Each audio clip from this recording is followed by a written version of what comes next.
The dining room smelled of rosemary and pretension.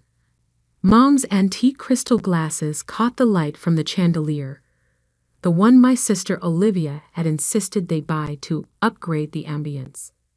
Everything about our monthly family dinners was designed to showcase success, or at least the appearance of it. I sat quietly, cutting my roast beef into precise squares while Olivia dominated the conversation. And then, she gushed, swirling her wine. James and I just fell in love with Unit 4B at the Mason. You know that luxury complex downtown? The views are absolutely incredible. Mom beamed. Oh, honey, that's wonderful. Those units are so exclusive. They are, Olivia preened. The waitlist is usually months long, but James knows people. She turned to me, her smile sharp as a paper cut. What about you, Sarah? Still in that little rental on Oak Street? I took a small sip of water. Yes, still there. Oh, her tone dripped with fake sympathy. Well, I suppose not everyone can afford to live somewhere nice. The Mason has such strict income requirements. She laughed, the sound like wind chimes made of ice. Poor thing, still paying rent at your age. Dad cleared his throat uncomfortably. Mom suddenly became very interested in her napkin, but Olivia wasn't done. You know, if you'd focused more on your career instead of all those investment courses you were always taking, maybe you could afford something better by now. I placed my fork down carefully. 10 years of calculated silence, of letting them believe what they wanted to believe, had led to this moment. I pulled out my phone, scrolling through my contacts with deliberate slowness. Actually, Olivia, speaking of the Mason. I hit dial and put the phone on speaker. The room filled with soft ringing. Hello, Ms. Anderson. How can I help you? Ms. Wilson's crisp professional voice carried clearly across the dinner table. Hi, Ms. Wilson. This is Sarah Anderson, the owner. I need you to prepare a notice for Unit 4B. Their lease won't be renewed next month. The silence that followed was absolute. Olivia's wine glass froze halfway to her lips. Mom's fork clattered against her plate. Of course, Ms. Anderson.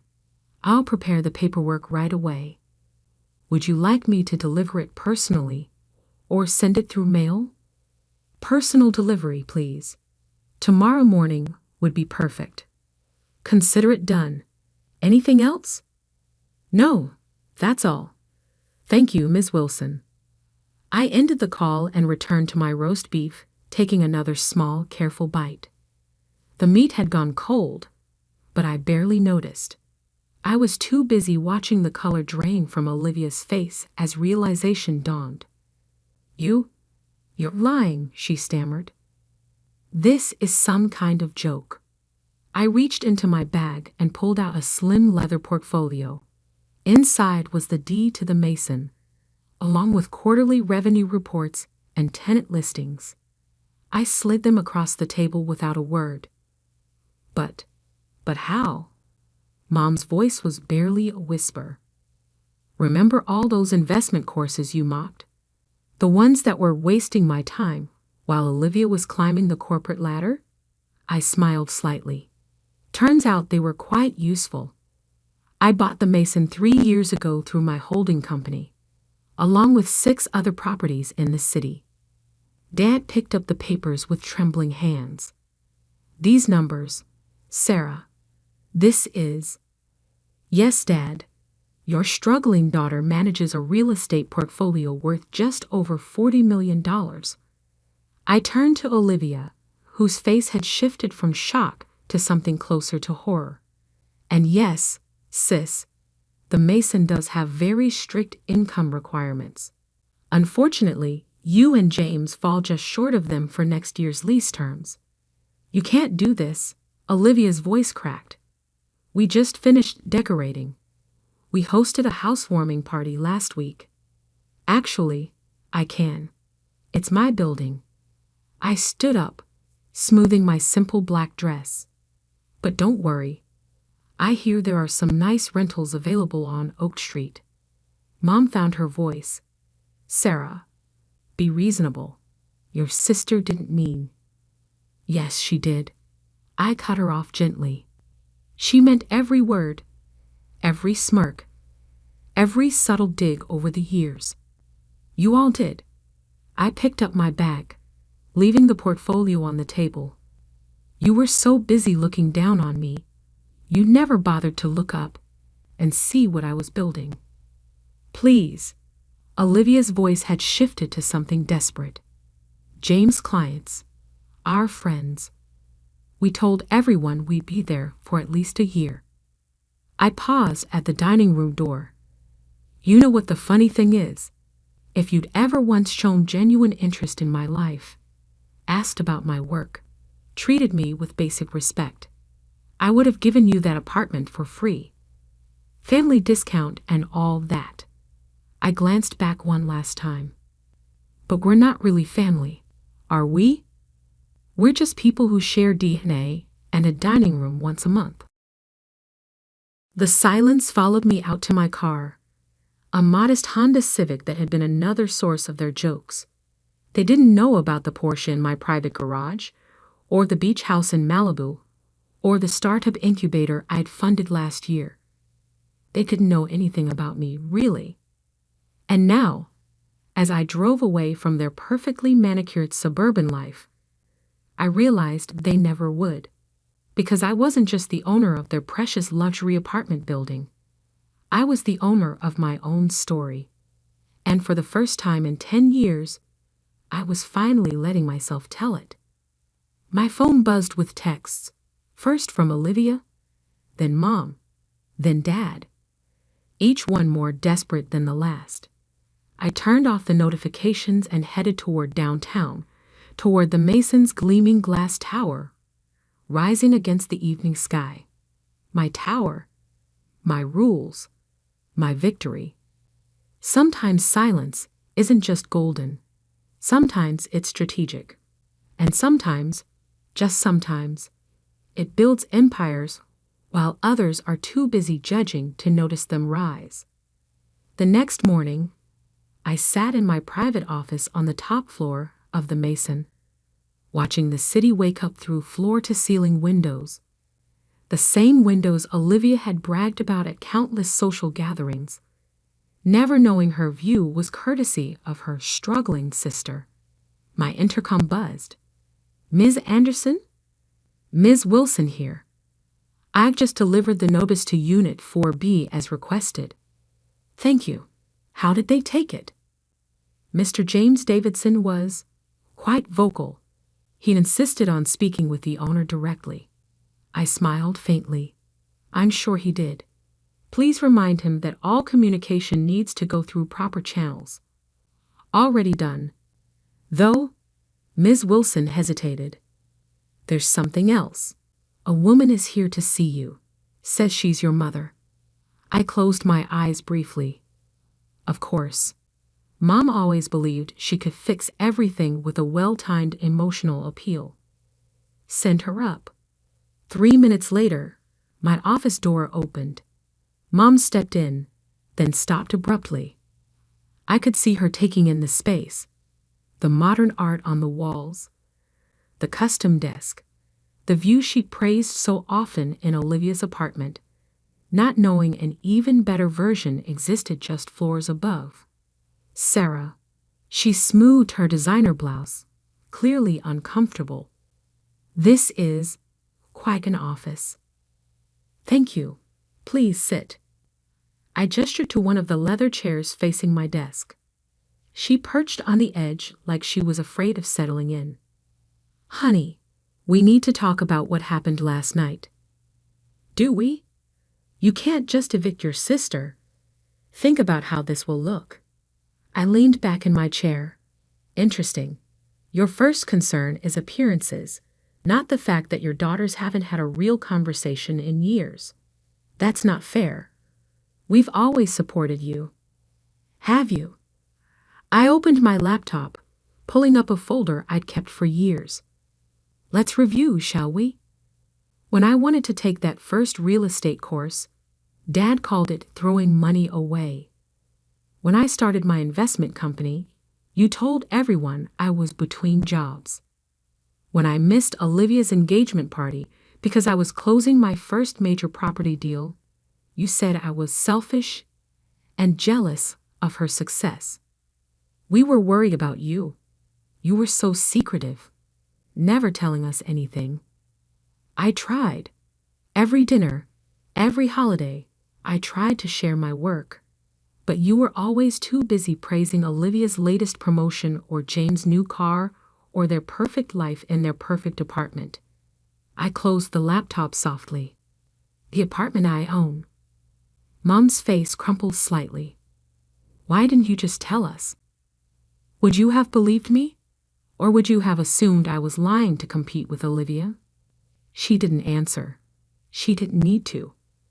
We both knew the truth. The notice stands, I said firmly. They have 30 days to find new accommodation. Sarah, please. Your sister is devastated. She had to call in sick to work today. James is threatening to. To what? Sue? He's welcome to try. Every lease agreement is ironclad, and I have documentation of 3 noise complaints against their unit in the past month alone. Mom's eyes widened. You've been monitoring them? I monitor all my properties. It's called being a responsible owner.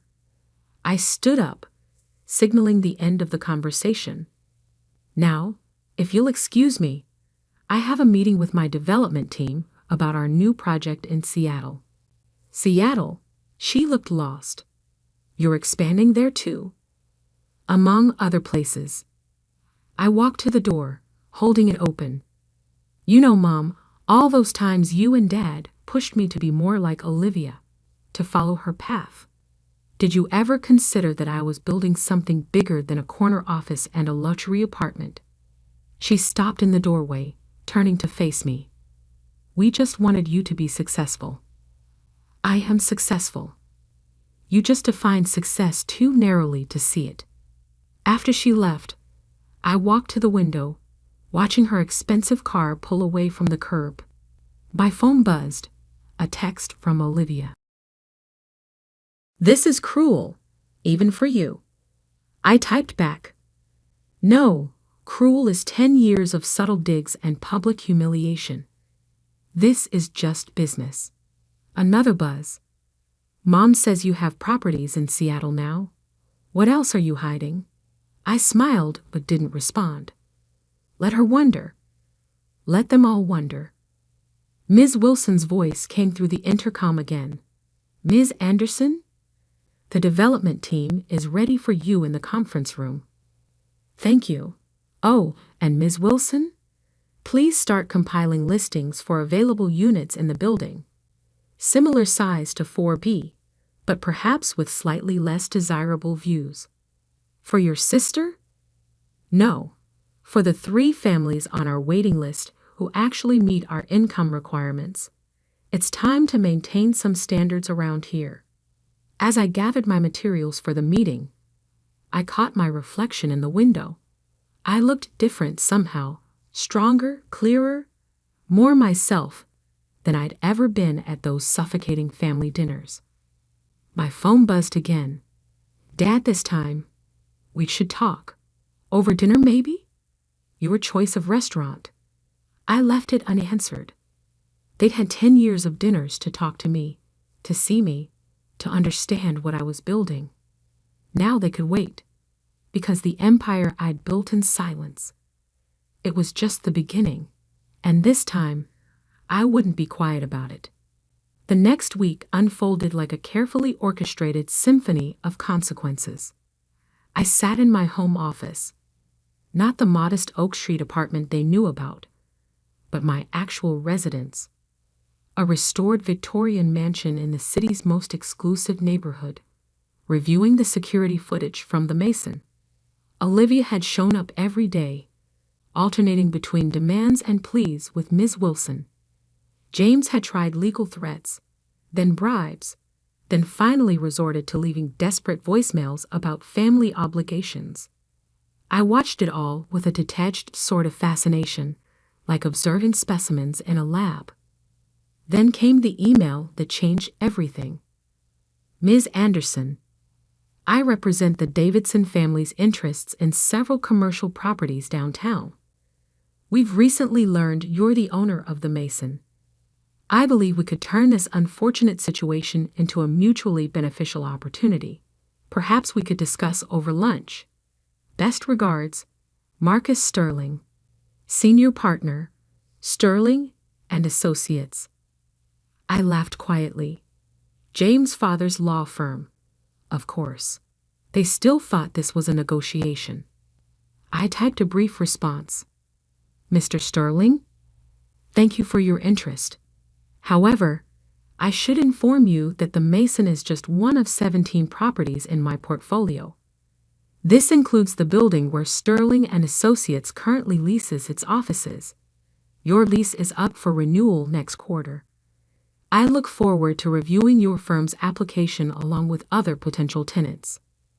Best, Sarah Anderson, CEO, Anderson Holdings. I hit send and waited. 3 minutes later, my phone rang. It was Olivia. You own the Sterling building too? Her voice shook. Sarah, what are you? A good investor? Something none of you ever bothered to understand. James' father is furious. He's talking about blacklisting you in real estate circles. I smiled, though she couldn't see it. Interesting threat. Has he checked who owns the properties housing the city's top 3 law firms? Or the new tech complex where his biggest clients are headquartered? Silence. Then, how much do you actually own? Enough to ensure that blacklisting me would be problematic for many influential people. I paused. Including Dad's engineering firm. Their building lease is under review too, by the way. Dad's office? Her voice cracked. Sarah, you can't. Can't what? Make business decisions about my properties? Isn't that what you and James do? What Mom and Dad praised you for? Being tough and business-minded. More silence. Then softly, what do you want? Want? I looked out my window at the city skyline, my skyline, in many ways. I want what I've always wanted. Recognition, respect. A family that sees me for who I am, not who they assumed I'd be. By destroying us? No, Olivia.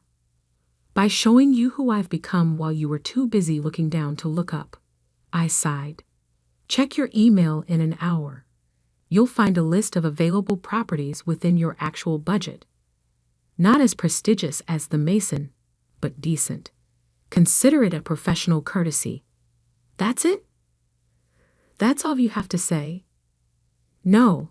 I stood, walking to my wall of achievements, awards, recognitions, magazine covers featuring my properties, all collected over years of work they dismissed as wasting time. I also want you to explain to Mom and Dad why their perfect daughter and son-in-law are moving to a lesser address. Tell them the truth. All of it, including how you treated the sister who could have been your biggest ally. I ended the call and pressed my intercom. Ms. Wilson, please prepare the paperwork for Unit 4B's new tenants, the Thompson family, the ones with the 2 kids in medical school. They meet all requirements and their reference checks are impeccable. Right away, Ms. Anderson. Oh, and the Seattle development team sent over the final proposals. They're quite impressive. Thank you. I'll review them this afternoon. I sat back down, opening my laptop to check the latest property acquisitions. A notification popped up. Another email from Mom. Sarah, your father and I have been doing some research. The properties, the investments, the scale of what you've built. We had no idea. No idea at all. We failed you. Not in the way we thought. Worrying you weren't successful enough, but by not seeing how extraordinary you actually are. If you're willing, we'd like to learn about your work, your companies, everything we should have asked about years ago, not to benefit from it, but to understand our daughter. Love.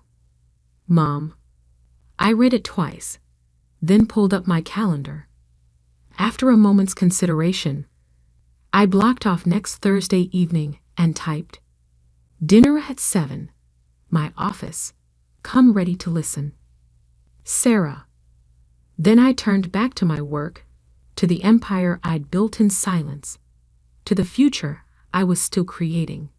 Because success isn't just about proving others wrong, it's about proving yourself right. And sometimes the quietest builder creates the tallest towers. Mom's response came quickly. "We'll be there. And Sarah, we're proud of you."